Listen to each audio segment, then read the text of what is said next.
Afternoon all of you.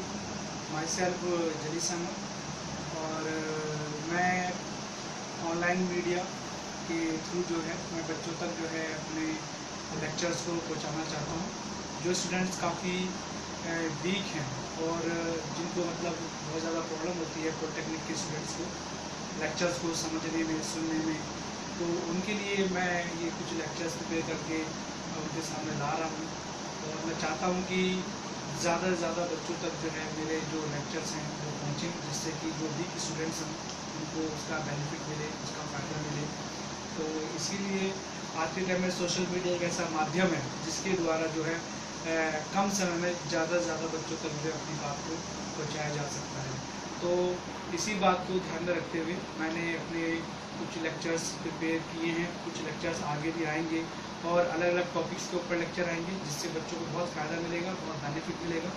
तो आज जो मैं बच्चों के सामने टॉपिक रखने जा रहा हूँ वो 5th सेमेस्टर के बच्चों के लिए है, पॉलिटेक्निक के मैकेनिकल स्ट्रीम के, और सब्जेक्ट है थ्योरी ऑफ मशीन। तो थ्योरी ऑफ मशीन जो है वो आप लोग मतलब आपको ये सब्जेक्ट क्यों पढ़ाया जाता है, इस सब्जेक्ट के क्या मायने हैं आपके लिए और आगे इसका क्या एडवांटेज है फ्यूचर में इस सब्जेक्ट का। तो मैं पहले इस चीज़ के ऊपर थोड़ा नज़र डालना चाहूँगा, उसके बाद जो है मैं अपने लेक्चर को स्टार्ट करूँगा। थ्योरी ऑफ मशीन जो है ये बच्चों के लिए इसलिए ज़रूरी है क्योंकि इससे बच्चों को ये पता होना चाहिए कोई भी जो मशीन है वो बहुत सारे लिंक, बहुत सारे एलिमेंट्स से मिलके बनी है और उस मशीन के अंदर बहुत सारे पुर्जे, बहुत सारे पार्ट्स ऐसे हैं जो कि अलग अलग फंक्शंस को परफॉर्म करते हैं। फॉर एग्जांपल अगर लूँ तो एक मशीन को आप देखें तो उसके अंदर स्टैटिक पार्ट्स भी होंगे, आपके रोटरी पार्ट्स भी होंगे, ऑसिलेटिंग पार्ट्स भी होंगे। तो जिन पार्ट्स का जो मोशन है उसी पार्ट्स के हिसाब से उनके मोशन के हिसाब से उनके ऊपर जो है फोर्सेस काम करती हैं। तो थ्योरी ऑफ मशीन के ज़रिए, इस सब्जेक्ट के ज़रिए हम ये एनालाइज करेंगे कि जो मशीन है उसके अंदर जो एलिमेंट्स हैं, जो उसके अंदर कंपोनेंट्स हैं, उनके ऊपर जो है कौन कौन सी फोर्सेस काम करती हैं और किस फोर्स से लगने से किस कंपोनेंट के अंदर किस तरह का मोशन आता है। और ये भी एनालाइज करते हैं कि अगर कोई फोर्स ज़्यादा कम लगती है तो जो कंपोनेंट उसके अंदर लगा है उसकी स्ट्रेंथ कितनी है। तो नाउ मैं अपने इस लेक्चर को आगे लेके चलता हूँ और आज मैं आपको जो है सबसे पहले स्टार्ट करूँगा थ्योरी ऑफ मशीन के अंदर। Machine, what is machine. आप कहीं भी जाएं तो सबसे पहले यही पूछा जाता है कि कोई मैकेनिकल इंजीनियर अगर बन रहा है तो उसको ये पता होना बहुत ज़रूरी है कि मशीन एक्चुअल में है क्या।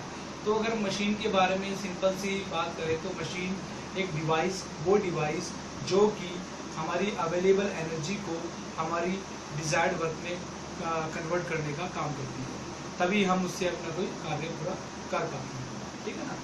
तो मशीन से device which is used to convert available energy into useful work. Okay, next आपका इसके अंदर आता है टॉपिक थ्योरी ऑफ मशीन। तो थ्योरी ऑफ मशीन जो है मैंने इसमें लिखा हुआ भी है, it is a branch of engineering science which deal with the study of relative motion between the various elements and the force which act on them. तो डेफिनेशन से भी काफ़ी कुछ समझ में आ रहा है कि हम थ्योरी ऑफ मशीन के अंदर डिटेल में स्टडी करेंगे कि जितने भी एलिमेंट्स हैं उनके ऊपर किस तरह की फोर्सेस काम कर रही हैं और उन फोर्सेस के लगने के कारण जो है उन कंपोनेंट्स के अंदर, उन एलिमेंट्स के अंदर किस तरह के मोशंस जो हैं वो क्रिएट हो रहे हैं। तो now this is the classification of machine, theory of machine. तो theory of machine divide into two parts, kinematics and dynamic. Dynamics also divide into two parts, static and kinetic. तो सबसे पहले kinematic, what is kinematic. Kinematic होता क्या है। Kinematic के अंदर हम क्या करते हैं कि कोई भी मशीन है या उसका कोई एलिमेंट है उसके ऊपर जब कोई फोर्स लगती है तो उसके कारण उसके अंदर जो है मोशन क्रिएट होता है, वो चाहे आपका स्लाइडिंग मोशन हो, रोटरी मोशन हो, ऑसिलेटिंग मोशन हो। लेकिन जब हम सिर्फ मोशन को कंसिडर करें और उसकी फोर्स को कंसिडर ना करें, उसकी फोर्स को नेग्लेक्ट कर दें, तो वो हमारा कहलाता है kinematics. Now second is dynamic.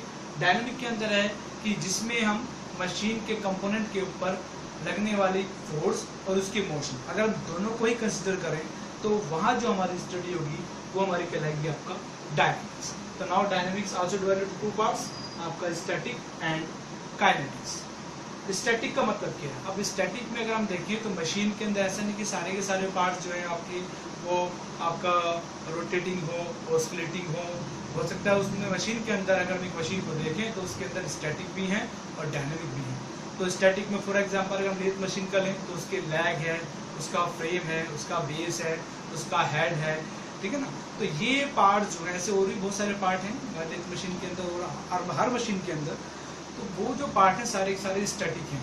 तो जब मशीन चलती है, मशीन चाहे रनिंग में हो चाहे मशीन आपका विदाउट रनिंग हो, तो जितने भी उसके अंदर कंपोनेंट फिट किए गए हैं जो कि ऑस्किलेटिंग, रोटरी, स्लाइडिंग और different types of relative motion रखते हैं, वो सब के सब जो है उन्हीं स्टैटिक पार्ट्स के ऊपर बेस्ड हैं।